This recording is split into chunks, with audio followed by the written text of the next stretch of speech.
pamilya o kaya magkakasama sa trabaho at lalo sa church. Broken relationships.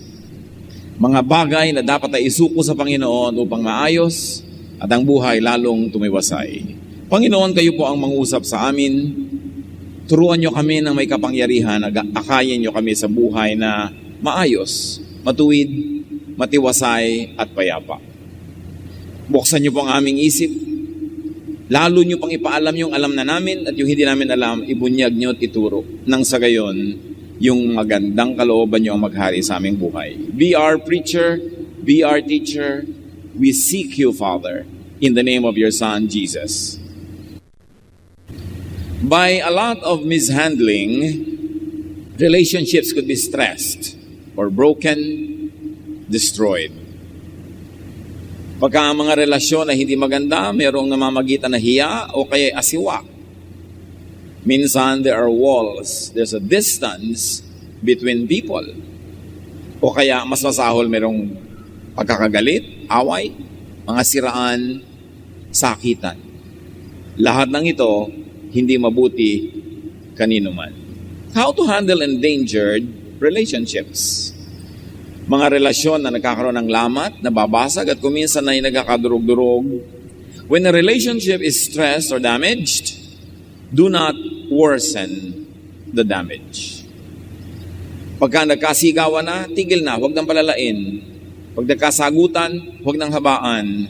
Contain, stop the damage. And do not complicate the situation. Kung mayroong naging isang problema, ang pag-usapan na yun lang, huwag nang umungkat na iba pang bagay, huwag nang halukayan na ibang bagay, huwag dagdagan, huwag palalain.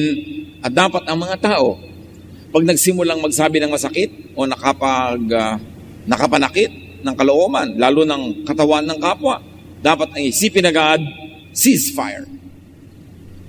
Lalo't kung ang iyong katalo ay asawa, anak, magulang, kapatid, kasambahay, kaibigan, kapatid sa pananampalataya, dapat ceasefire agad. Kung minsan dumudulas ang ating bibig, may nasasabi tayong masakit, meron tayong nagagawang di maganda, pero immediately the Spirit of the Lord will remind you that it is not good. Right there and then, stop in your tracks and ceasefire. Even in mid-sentence, you can stop speaking if you know that what you're saying is not good, not edifying, not kind, not loving. Un-Jesus, stop. Pag tayo may sinasabi na hindi maganda, lalo't nakakasakit sa kapwa, at bigla tayong tumigil in mid-sentence, ibig sabihin nun, ayaw nating palalain, nabigla tayo, yes, pero ayaw na nating ituloy, at ma-appreciate yun ng ating sino mang katalo. Masasabi niyang tumigil siya sa pagsasalita, ibig sabihin, ayaw na niyang ituloy pa na makapanakit. Ibig sabihin, mahalaga ako sa kanya, mahalaga ang aming relasyon sa kanya. I will appreciate na kahit nasimulan na niya ang isang sentence na hindi maganda, at least hindi na niya tinapos. And that's already a sign that you would like to make peace. Proverbs 17:11, starting a quarrel is like breaching a dam. So drop the matter before a dispute breaks out. Yung dam, alam natin, pag nasimulan yan mag-crack, hindi titigil yan hanggang hindi gumuguho at lahat ng laman na tubig ay tumapo na. Ganon din ang away. Pag nasimulan, mahirap pigilin. Kaya wag na lang simulan. At kung nasimulan na, itigil agad. Pagka ang ating katalo, kasigawan, ay lalo't mahal natin sa buhay o nagmamahal sa atin, ang dapat laging isipin ng mga anak ng Diyos, stop. Tumigil. Stop agad. Pagka meron tayong nasabi, may sasabihin pa tayo, may ibubulalas pa, pero alam mo, hindi ito magdudulot ng mabuti, stop. Lagi niyong sabihin yun, stop. It's a very decent thing, very godly thing to do, to stop. Pero sasabihin na iba, pero marami po talaga akong gustong sabihin. Dapat malaman niya. Pero galit na galit ka ngayon, stop. Magpaluwag ng dibdib, magpalamig ng ulo, pag pareho na kayong payapa, tahimik, tsaka niyo pwede pag-usapan. Sa maayos na paraan, Na ang goal ng usapan ay hindi manalo, hindi makasigaw, hindi ma-outdo yung isa sa paggawa ng mali, kundi maayos ang mali. Maitama ang mali, maayos ang magulo. Yun ang goal dapat ng usapan, hindi yung magpaligsahan, mag-contest, at magpalakasan ng boses. Do not spread the infection. Sa sakit man hindi natin dapat ini-spread ang infection. Kino-contain agad para wag nang kumalat. Huwag pakalatin ang lason sa isang relasyon. Do not add needless irritation. And very importantly, kung meron kang katalo, huwag magsali ng panggulo. Dalawa kayo na hindi magkasundo, huwag na kayo magsali ng iba pa na makikisali, makikigulo. Magsasangkot ka pa na iba, tanungin mo pa kayo ganun. Ganun din ang iniisip niya tungkol sa'yo. Huwag na magsali. Kayong dalawa lang mag-usap. Ang mahalaga lang yung iniisip mo, iniisip niya, sinasabi mo, sinasabi niya, huwag nang magsali ng iba. Proverbs 16:28. A perverse person stirs up conflict, and a gossip separates close friends. Pag mayroong third party sa usapan, gumugulo, nako-complicate, lalong humihirap ayusin ang hidwaan. At pag meron tayong di pagkakaunawaan, do not needlessly talk about it with third parties. Sumama ang loob mo kay ganito, huwag mo na ikwento sa iba. May nasabi at nagawang mali yung ganong tao, huwag mo na ikwento sa iba. Kasi sasali sila sa gulo. Magbibigay sila ng dagdag nilang opinyon na lalong magpapagalit sa'yo. O kaya ipagkakalat pa nila, lalong dadami ang kasali. Hindi iyon ang paraan para ayusin ang gulo. Proverbs 11:9, with their mouths, the godless destroy their neighbors.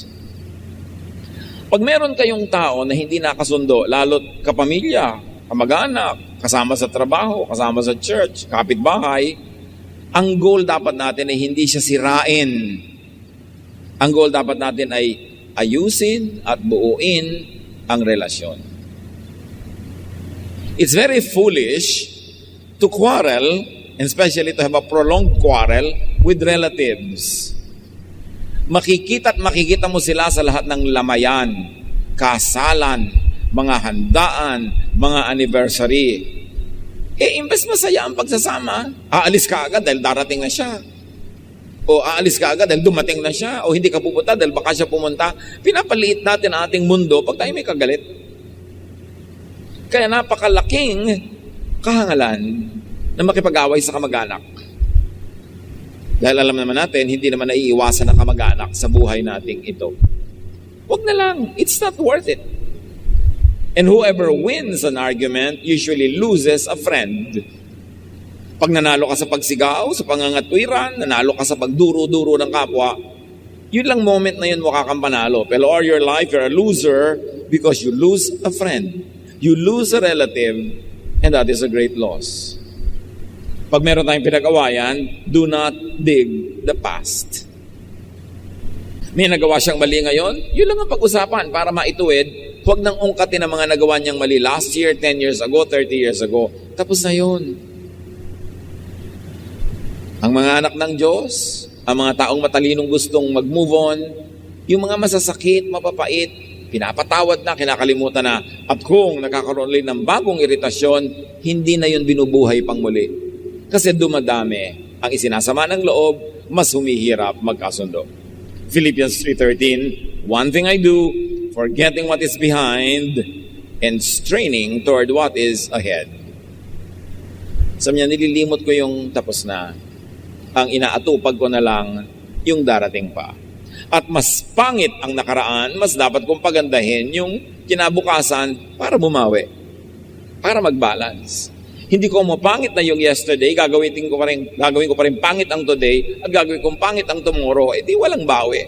Talo ka forever.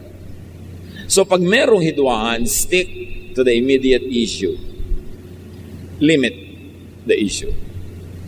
Nagkulang siya sa iyo ngayon, yun ang pag-usapan nyo. Paano maitutuwid? Huwag na yung pagkukulang niya nung unang panahon. May nagawa siyang mali ngayon, yun na lang ang pag-usapan. Huwag nang ungkatin yung matagal na. And no matter what happens, you have a disagreement, you have a valid complaint, you were hurt, you were wrong, you want justice, do so. Seek justice, but do not say hurtful words. Kahit ka kasi naapi, ikaw ang tama, siya ang mali. Pero oras na nagsalita ka na masasakit, mali ka na rin. Pareho na lang kayong mali. Ang ipinagkaiba lang, nauna siya. Pero sino naman ang mas recent? Ikaw. Kumisan nga, ikaw na nga yung nagawa ng mali Pero pag sabi mo ng masakit, sa sobrang dabog mo, sa sobrang arte, nasakta na siya ng higit-higit sa dapat na mangyari, na ibayad niya sa kanyang utang sa'yo. Kumisan nga, kahit ikaw pa yung nagawa ng mali, ang ending, ikaw pa yung magsusorry. Kasi, sumobra ka naman ng paggaganti, ng pagtutuos, ng panunumbat. Choose your words. At pagka merong kaaway, lalo emotional, heated argument, speech may be silver, but in that time, silence is gold. Walang hihigit na mahalagang gawin pag mainit ang ulo mo at mainit ang ulo niya, kundi manahimik. Hindi ka naman mananahimik forever kung gusto mong ayusin, pag-usapan, pero hindi sa oras na mainit ang ulo mo, mainit ang ulo niya, o sabay kayong mainit ang ulo, walang mangyayari. Kahit nasaktan ka, pag nanakit ka na rin, mamaya hindi na siya sorry. Siya na yung feeling sorry for herself or himself. Therefore, you lose the high moral ground. Proverbs 12:18, the words of the reckless pierce like swords, but the tongue of the wise brings healing. Hindi kailanman nakatulong sa isang argumento ang pagdadagdag ng masasakit na salita. Kasi sa halip na makinig sa'yo yung tao, nagiging defensive o lalong magiging offensive, you will go nowhere. Freeze the matter if or while there is nothing good or better to do. Nasaktan ka, may ginawa siyang mali, pero hindi mo alam kung anong gagawin, hindi mo alam kung anong sasabihin, di dapat wala kang gawin, wala kang sabihin, kasi malamang, lalo't mainit ang ulo mo o nasaktan ang iyong loob, ang gagawin mo mali. Non-speech, non-action is better than bad speech and bad action. Basta hindi alam ang gagawin, di wala kang dapat gawin. Hanggang malaman mo kung anong dapat gawin. Parang, hindi mo alam kung saan pupunta, tapos drive ka ng drive. Sayang ang gasolina. Tapos yung nalaman mong mali ang pinuntahan mo, aatras ka pa, babalik ka pa, sayang. Huwag ka mo nang gumalaw. Maghintay ka. Be still and know that I am God, sabi ng Panginoon. And when a relationship is stressed or damaged, do not needlessly or impulsively cut communication lines. Iwasan natin yung sobrang bugso ng damdamin na pag bigla tayong nagalit, pagbabagsakan agad natin ang telepono. Babalibag natin yung pinto sa pagsasara. O bigla kang unfriend o block. Huwag gawin yan. At lalong-lalo, huwag magpalayas. Lumayas ka. Galit na galit ka kasi, lumayas ka. Lumayas nga. Tapos bukas na may miss mo na, hindi mo na ngayon malaman kung paano pababalikin. Ang mabuti pa kung talagang hindi mo matiis, ikaw ang lumayas, ikaw ang tumalikod, ikaw ang umalis. Kasi pag gusto mo bumalik, ikaw ang may pasya, di bumalik ka. Pero yung pinalayas mo, paano yun babalik? Kung hindi siya kusang babalik. Do not weaken yourself by being too emotional at masyadong madrama. Ang nananalo sa ganitong mga bagay yung mapasensya. Yung marunong maghintay at magtiis sa mandali. Proverbs 19:11, a person's wisdom yields patience. It is to one's glory to overlook an offense.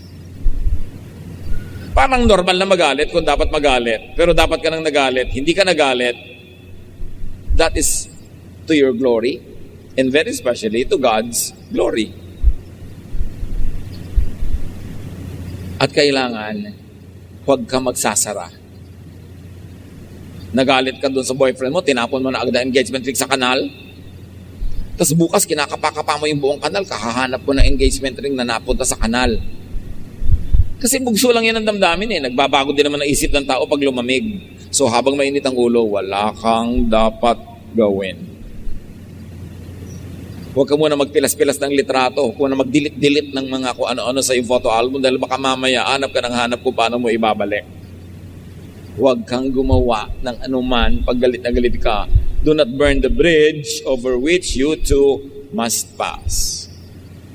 So ang taong maka-Diyos, or at least ang taong matalino, pagka siya'y nagalit at meron siyang gustong sabihin, meron siyang gustong gawin, magdabog, ang dapat niyang laging sasabihin sa sarili, stop. Tigil. Tumigil ka. Sa sarili mo, tumigil ka. Wala kang dapat gawin. Baka magsisi ka. When a situation is very hard, very difficult, you have no clear guidance as to how to proceed, freeze. Parang ulam, hindi mo pa maluto ngayon, hindi mo pa alam ang gagawin, lagay mo sa freezer, saka mo naharapin pag may oras ka na. At pagkating-kati ang iyong dila na magsalita, manglait, mangmaliit, shut up. You will be glad you did. Ang hirap-hirap yata nung may sinabi ka sa mamaya mo, sorry ha. Mahirap yun. Buti pa huwag na lang sabihin.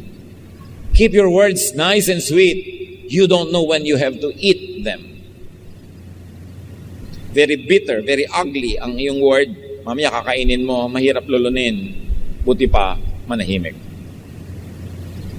And when you stop, you freeze, you shut up, you are telling the other person that that person or your relationship with that person is more important to you than your terrible feelings right now. That you're able to shut up, to freeze, and to stop. Dahil mas mahalaga sa'yo yung tao na kaharap mo o yung relasyon yung dalawa. Magpalamig ng ulo. Ang taong mainit ang ulo ay nababaliw kahit sumandali. Yung tinatawag nilang temporary madness. At sa temporary madness na yan, ang tao ay nakakapatay, nakakasakit ng damdamin, nakakapanira ng relasyon na kumisan buong buhay pinagbabayaran. Huwag magpadala sa silakbo ng damdamin. And when the communication is bad, when the relationship is bad, and this person is important to you, improve the dynamics. Improve the communication, improve the interaction.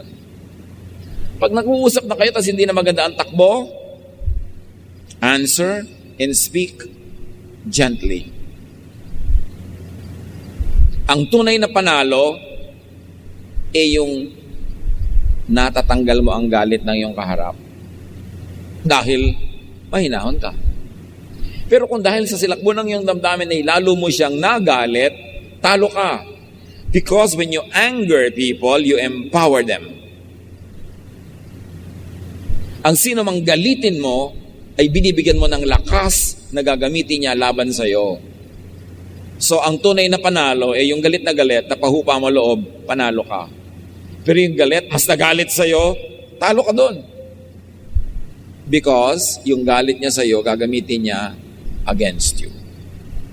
Proverbs 15:1, a kind answer soothes angry feelings, but harsh words stir them up.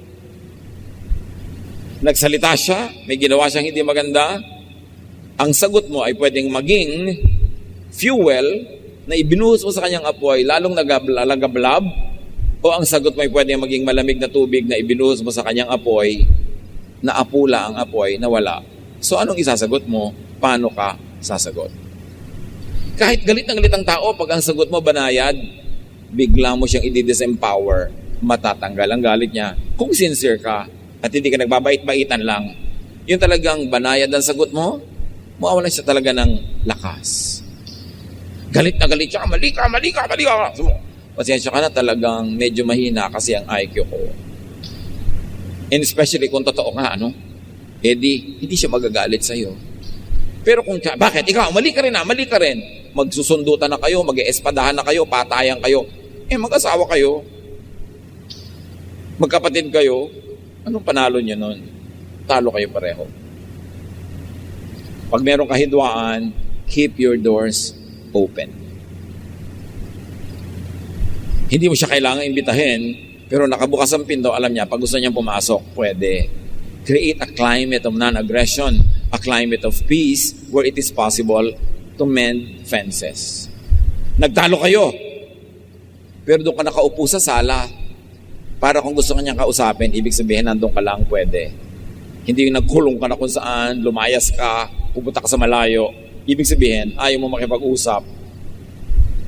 Lalo mag-asawa kayo, uuwi ka rin naman after 2 days eh. Ipagpalagay ng naka 2 weeks ka, uuwi ka rin eh.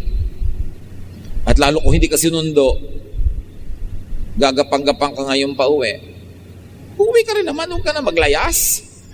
Huwag nang palalain. Ngayon kung maglayas ka forever, walang uwian. Pero kung nag-iinarte ka lang, huwag na. Mahirapan lang kayo pareho. Maybe a little distance para lang yung sama ng loob mo huwag mo maibuntod sa kanya. Pwedeng mag-distance ng konti, pero maglalayas-layas ka pa, magbabalot-balot ka pa. Meron nga mga asawa dyan, nakakalimang layas na nakakalimang balik na rin. Hindi na effective. Tuwan-tuwa pa yung nilayasan, ay salamat, tahimik ngayon dito, lumayas ang asawa ko.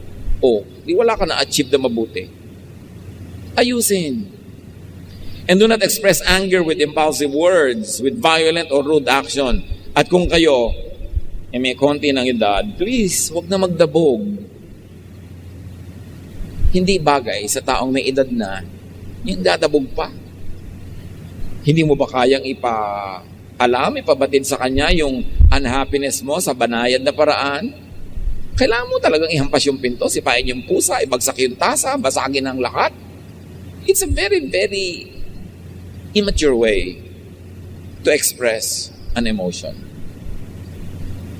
Mas napipigil mo ang silakbo, mas nakokontrol mo ang outcome ng usapan.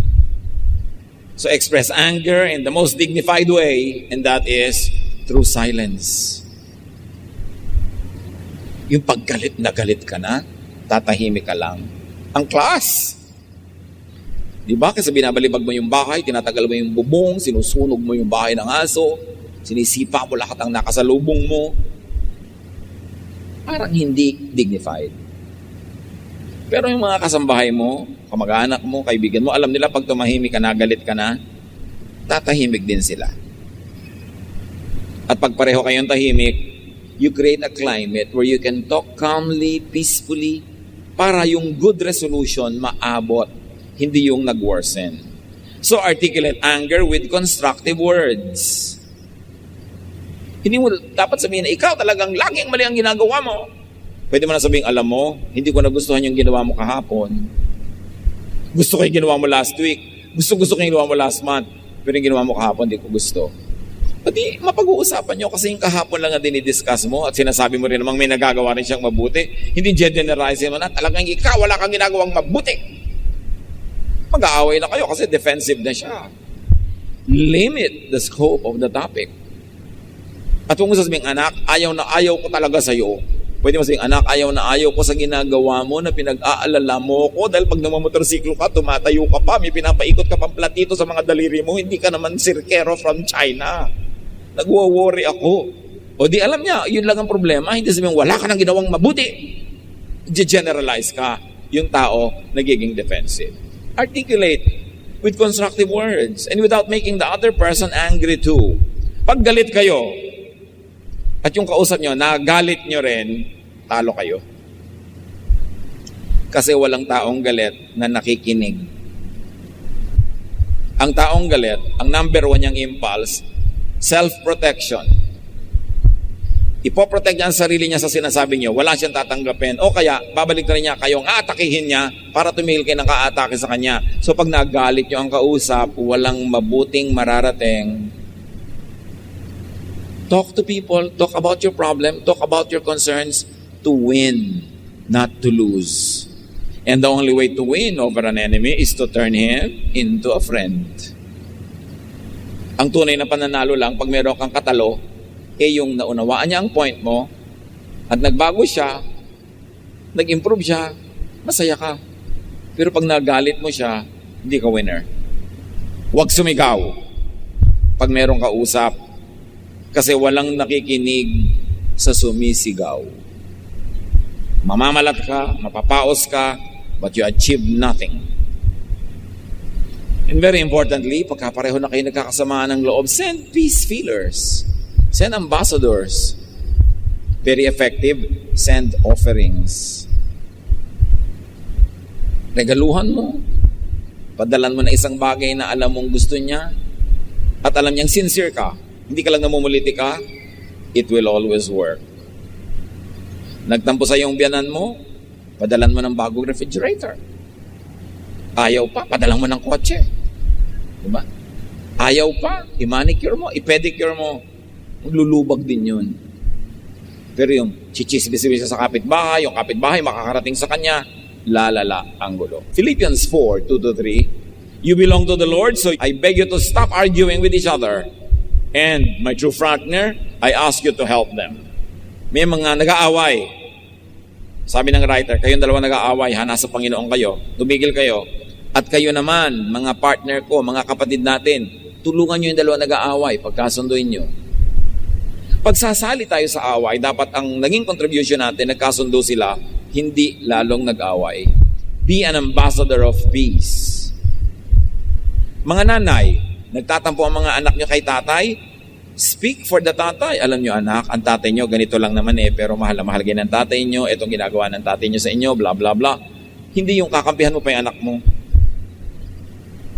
Pagka may reklamo si A kay B, sabi mo, alam mo, may point ka rin na sumama ang loob kay A, pero hindi naman siya all bad, ha? May ginagawa nga siyang mabuti sa'yo. Yung iba doon, alam mo, yung iba hindi mo alam. So, ipapaalam ko sa'yo para malaman mong marami siyang mabuting hangarin para sa'yo. Pag may nagsusumbong sa atin, dapat pag alis nila, ang daladala nila is goodwill, peace of mind, and better understanding of the person they are angry with. Hindi yung lalo nating nasulsulan. Be an agent of God, not an agent of Satan. At kung may galit sa atin, mga kapatid, hanggang kaya nyo, ibigay nyo ang gusto. Ibigay nyo ang ibig. Kaya nga sabi ni Jesus, hinihingi niya ang inyong jacket, ibigay nyo na rin yung kamiseta nyo. Pinaglalakad ka ng 1 mile, 2 miles na ang lakarin nyo, kay kaliligaya niya. Give them what they want. Habang kaya nyo. Lalo sa mga magkakapatid, nag-aagaw-agawan sa mana.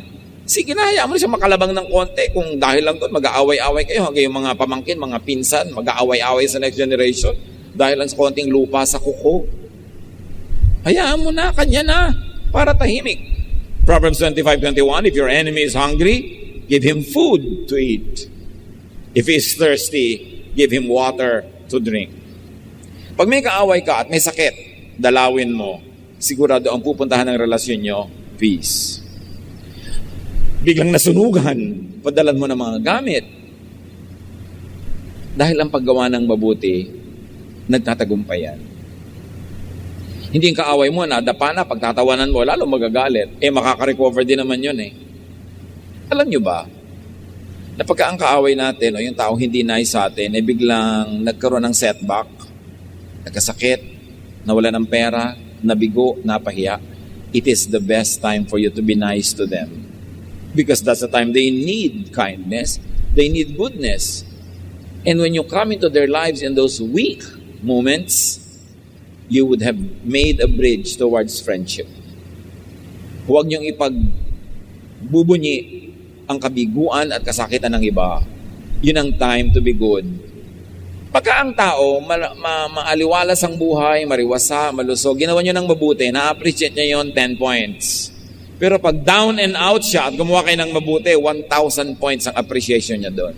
Kaya lumalaki ang value ng ating kabutihan, lalo't ang ginagawa natin hindi deserving at lalo't very needy siya. This is the way of Jesus. Kaya sabi niya, sinampal ka sa kanan, ikakaligaya mo, ibigay mo pa yung kaliwa.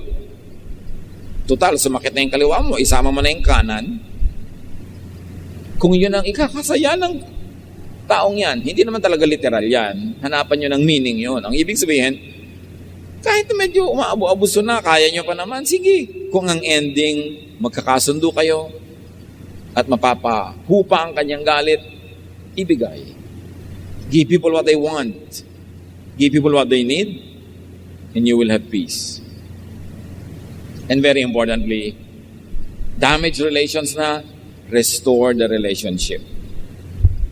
Lalo kaibigan mo, Ang tagal-tagal nyo magkaibigan, tapos nung nakaraang eleksyon, magkaiba kayo ng presidente, magkaaway kayo ngayon. Ang cheap nyo naman. Sayang ang pinagsamahan.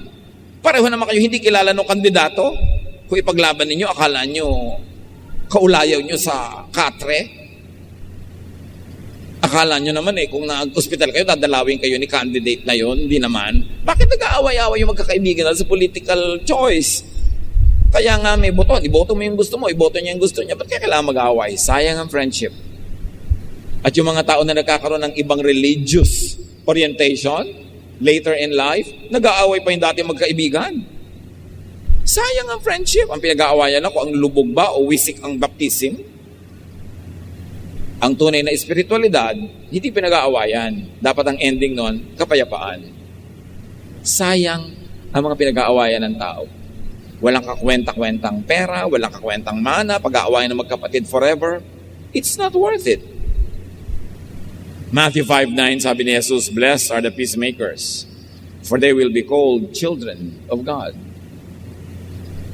At lalong-lalo na, huwag nang dagdagan pa ng pride yung timpla ng away. Proverbs 16:18, "Pride goes before destruction, a haughty spirit before a fall." So kung may nakakaaway ka, pumapasok pa yung pride. Sabihin mo sa pride mo, baba. Huwag kang tumaas ng tumaas. Mapapagulo buhay ko. Bumaba ka, pride. Hindi makakabuti sa akin na pataasin ka ng pataasin. At lagi, ang ating goal is to improve the relationship. It can happen only when you forgive and when you give. Philippians 2:3-4, "Do nothing out of selfish ambition or vain conceit. Rather, in humility, value others above yourselves. Not looking to your own interests, but each of you to the interest of the others."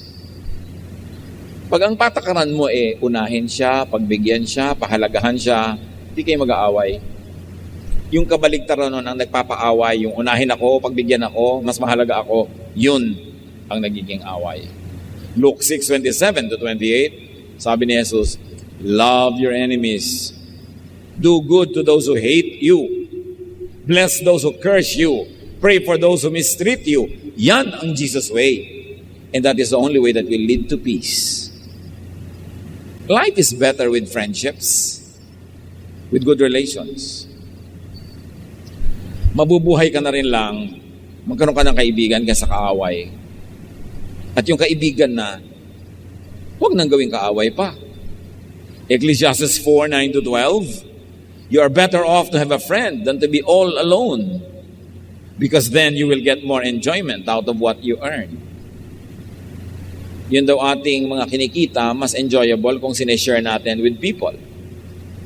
Marami kang pera, wala siyang pera, di ilibre mo para magkasama kayo. Kesa may pera ka, nag-iisa ka naman, paliligayahin ka ba nung nakasalansa na pera? Yung perang nasa loob ng wallet, hindi nakakapagpaligaya. Ang pagpapasarap, pag lumalabas niya sa wallet dahil ginagastos mo, yun ang masarap. So kumita ka na marami, para marami ka rin may pamigay, para masaya. Napakasarap ipakisama ang pera. Yung magpapakain ka, maluwagang yung loob. Ang ganda ng samahan kesa kuriputan kayo, lamangan. Hindi maganda yung climate. If you fall, your friend can help you up. But if you fall without having a friend nearby, you are really in trouble. Mahalaga talaga meron kang kaibigan. At dapat yung magkakapatid, magkakaibigan yan, hindi magkakagalit. Galing kayo sa isang bahay bata, tapos kayo pa yung magkakagalit. Pare-pareho kayo ng nilakihan, mga naranasan. Kayo ang candidate to become best friends. Pero bakit ganon? Minsan, yung magkakapatid ang worst enemies. Lalo kung nakikialam ang kani-kanya mga asawa. Nagkakagulo ang magkakapatid. Dapat huwag kayong papabulag. Kayo yung magkakapatid.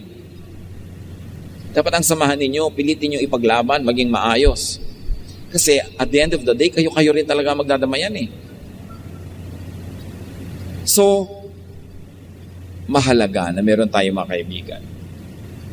Pride lang, ibaba mo na para magkasundo kayo. Konting pagtitiis, pagtiisan mo na kesa masayang ang friendship. If you sleep alone, you won't have anyone to keep you warm on a cold night, especially in the context of Israel sa winter nights. Someone might be able to beat up one of you, but not both of you. As the saying goes, a rope made of 3 strands of cord is hard to break. Sabi siguro kung nag-iisa ka, baka mabugbog ka, pero kung dalawa kayo, mahirap yun. May katulong ka eh. Ang isang hibla ng sinulit, pag nag-iisa, madaling malagot. Pero kung 3 yan at tinirintas mo, tumitibay, nagiging lubid. So life is always stronger when there are people who are there with us, for us. And they will be there with us and for us only if we are also there for them and with them. Proverbs 18:24, some friends don't help, but a true friend is closer than your own family. Friends could be your greatest wealth. Mahalaga, huwag makipag-away. Keep old friends, don't lose them. You cannot make old friends. You can make new friends, but old friends you cannot because it takes time to make it. So yung old friends nyo, huwag yun ang alisin. Revive friendships. Mga kababata mo noon, kaibigan mo nung high school, nung college, ang dami nyo pinagsamahan, nung out of school youth ka, kung yun ang iyong karanasan, get in touch with them again. They are people who shared your life.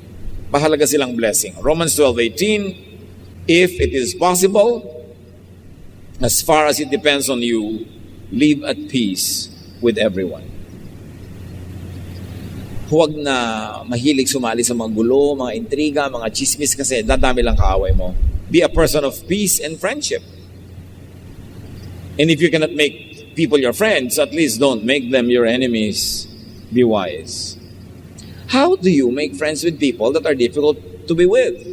How do you make peace with people who are quarrelsome? Well, understand people more deeply to be able to accommodate them. Pag inunawa natin ang tao, saan ba siya nang gagaling? Anong pinanggalingan niya? Anong karanasan niya? Anong makabiguan niya? Anong makapaitan niya sa buhay? Mas maunawaan natin kung ba't sila ganon. At ang pag-unawa sa kapwa ang simula ng pagtanggap sa kanila. At kung maaari pa, simula yan ng pagmamalasakit natin at pagmamahal sa kanila. Empathize with people. Forgive people. Nagawa na yung mali, ang natira na lang sa'yo, forgive, para ma-restore yung relationship. Pag hindi ka nag-forgive, hindi ma-restore. Sayang ang pinagsamahan. Like and love people. Accept. Tolerate them at least. It is important. Magkakaiba tayo ng opinion, magkakaiba tayo ng political opinions, kung minsan magkakaiba ng religious doctrine, magkakaiba ng style na magsaing, magkakaiba ng style na mag-ayos ng bahay, but it doesn't mean that we should be enemies. Agree to disagree with one another. Ang nagtatagal na magkasama ay only those who agree to disagree. Yes, I disagree with you, but I agree that you disagree with me, and that's it. Hindi kita kailangan laging i-convert. At hindi mo kailangan laging i-convert. We can live with each other na magkaibang pananaw sa iba-ibang bahagi ng buhay. Ganun talaga. 1 Peter 4:8, above all, love each other deeply, because love covers over a multitude of sins. Pagmahal, nabibigyan ng excuse. Kaya mahalaga yung namamahal natin ang isang tao. Romans 13:10, love does no harm to a neighbor. Therefore, love is the fulfillment of the law. Ang taong maibigin, daig ang taong sinunod ang lahat ng religious regulations. Because the true essence of the law is nothing but love. Pag may gumagawa ng mali, magtatagumpay ka lang pag ang ginawa mo sa kanya, tama, sa kabila ng kanyang pagiging mali. Ang tunay na tagumpay sa taong masama ay yung gawan mo siya ng mabuti. Dahil ang reaction lang niya ay, number 1, gumawa pa rin ng masama, pero nanalo ka pa rin kasi ginawa mo mabuti eh. Hindi ka nadamay, hindi ka naging tulad niya. Or, tumigil siya ng paggawa ng masama dahil mabuti ang ginawa mo, di panalo ka nun. Or, sinuklian ka pa niya ng mabuti dahil mabuti ka, panalo ka. Ano man ang mangyari, basta mabuti ang ginawa mo, panalo ka. Romans 12:21, do not be overcome by evil, but overcome evil with good. Ang tunay na wagi, yung ang pagbabalik niya sa masamang ginawa, mabuti. Ginawan mo ako ng masama, gagawa kita ng mabuti. Kasi yun ang panalo kay Jesus. Ang sama-sama mo, lalo kung gagawing mabuti ang pakikitungo ko sa iyo. Kasi kahit hindi ka maging mabuti sa akin, yun ang tamang gawin. At least hindi ko ginawa ang mali, panalo ako. Paano ko sa paggawa ko siya ng mabuti, tumigil ka ng paggawa ng masama, di masanalo ako. Paano pa kung sa paggawa ko ng mabuti, sinuklian mo ka ng mabuti, di sobrang panalo. So whichever way, pag maganda ang ginawa mo, pag tama ang ginawa mo, kahit anong ginagawa niya, panalo ka. Ang nagsasalita, ang gumagawa ng masama, ay talo, talunan. Bakit? Kasi ang naghari sa kanya kasamaan, talo siya. Pero pag ang naghari sa iyo si Jesus, mabuti ang ginawa mo, kahit sa tingin ng iba ay naagrabyado ka, natalo ka, na-out-talk ka, na-out-shout ka, panalo ka sa tingin ng Diyos. At yun ang mahalaga. Broken relationships are hard to live with. Mga kapatid, sa sandaling ito, napag-isip-isip nyo na ba? Sinong mga kapatid ko ang kagalit ko? Sino ang mahal ko sa buhay na kagalit ko? Kagalit ko ba ang asawa ko? Kagalit ko ba ang pinsan ko, ang neighbor ko, yung office mate ko? Sino kagalit nyo? Masarap bang may kagalit? Hindi naman. Mahirap makipagkasundo. Hard work yun eh. Pero mas mahirap hindi makipagkasundo. It is harder to keep war rather than to make peace. Hirap din lang at hirap. Ang gawin nyo na yung gusto ng Diyos, yung mabuti ang bunga, at yung ikaw yung magwawagi sa tingin ng Diyos. Pareho lang namang mahirap. Sabi ng matatanda noon, putik din lang at putik, tawirin at ng malapit. Mapuputikan ka rin lang naman, kahit lumayo ka, magpaikot-ikot, diretsuhin mo na para mas madali ang buhay. At tatandaan nyo ito, broken relationships lead to broken hearts. Or yung baligtad, broken hearts lead to broken relationships. Ganyan siya, nangaaway, mahirap kasama, mahirap kasundo, kasi broken siya. Bakit halimbawa yung asawa mo, nagnang-nag sa'yo, pinagtaksilan mo pala broken siya. Kaya siya ganyan. Kung hindi mo ginawa ng ganun, magiging ganyan yan. So, magtiyaga ka kasi ikaw may gawa. Meron ko kuminsan na anak na pinalaki mo sa sobrang sungit, hindi mo na iparamdam yung pagmamahal, lagi mong pinaparusahan, tapos ganyan, rebellious siya, matikas ang ulo niya. Broken siya Tayo mga kapatid, gumagawa lang tayo ng nakakasakit sa kapwa at nakakasira sa sarili kasi meron tayong inner brokenness. Kaya ang tunay na pakikitungo sa mga taong mahirap kasama, arukin mo, hukayin mo ang lalim ng kanyang buhay, ba't siya ganon? And deep within, ang makikita mo is a scared, broken, hurting rabbit. Not really a roaring lion on the outside, but a hurting rabbit. Marami sa atin nagtatapang-tapangan, nagtitigas-tigasan, kasi lang may pinagtatakpan tayong hina ng loob. Nananakit tayo sa takot nating maunahan na tayo ang masaktan. Naninigaw ka ng malakas sa takot mong ikaw ang mabully, matakot. So, behind a bully, behind a person who's difficult to be with, behind a nagging husband or wife, behind a pasaway na anak, could be a broken heart. At magkakaroon lang tayo ng malalim na solusyon kung yung broken heart ang i-address natin. And you know how a broken heart heals. It's only with the love of God. Kaya si Jesus, ang solusyon niya, unloving siya. Ang isagot mo, love. Yun ang tama. Unloving na siya, unloving ka pa rin, pareho kayo magiging hateful. Nobody wins. Restore your broken heart, if that is the heart that is broken around. Dali niyo sa Panginoon, forgive people, and move on. Kung nasaktan ka na noon, nasugatan ka na noon, hindi pwedeng araw-araw, yun na lamang ang excuse mo para ka maging irritable, para ka maging mahirap kasama dahil nasaktan ka noon. Nasaktan ka na noon, yes. So magpatawad ka na para huwag ka nang patuloy pang masaktan.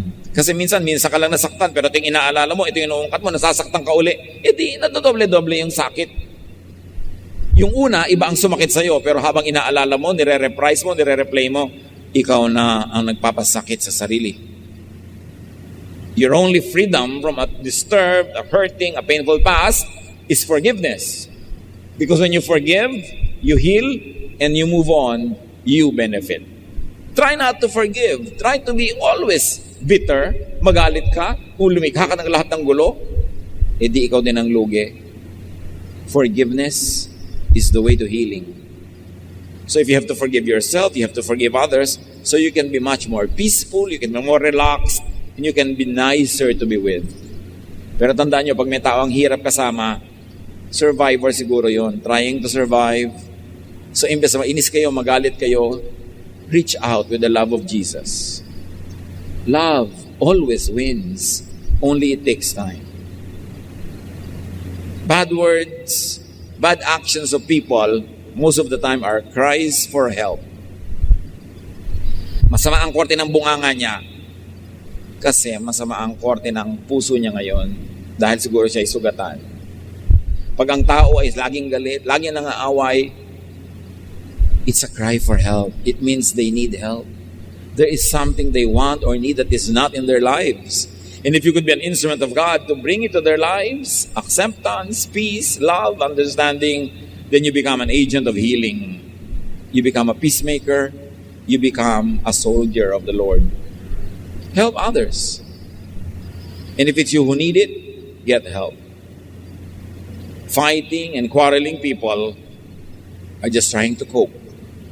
Probably they are just trying to survive. Kaya sila ganon. Understand. Umunawa. At kung ikaw yung hindi nauunawaan, ipaliwanag mo sa maganda at malinaw na paraan kung ba't ka nagkakaganyan. Huwag mong daanin sa pagiging pasaway. Huwag mong daanin sa pagiging rebellious. Huwag mong daanin sa pagiging mahirap kasama. Kasi hindi ka maintindihan. Ipaunawa mo kung anong nararamdaman mo para matulungan ka talaga. At nang sa gayon, magkaroon ng mas payapang buhay. Yes, there is eternity. But on this earth, you live only once. Life is short. And it becomes even much worse kung may mga kaaway tayo. Kung mahal natin sa buhay at mahal tayo, be at peace with people around you. Dear Lord, teach us, Lord. Kung kami palaaway, ituro mo sa amin yung ways of peace. Kung kami yung laging inaaway, ginugulo, turuan mo kami to be loving and understanding. At nang sa ganon, ang magwagi kayo, hindi si Satan. Ang manalo is the way of God, not the way of the devil. Make us agents and instruments of peace. Pagbulay-bulayan natin ang kahulugan ng mga ito sa ating mga personal na buhay, manatili sa presensya ng Panginoon, manahimik sumandali, and hear the voice of God as the Spirit helps us to apply this in our personal lives.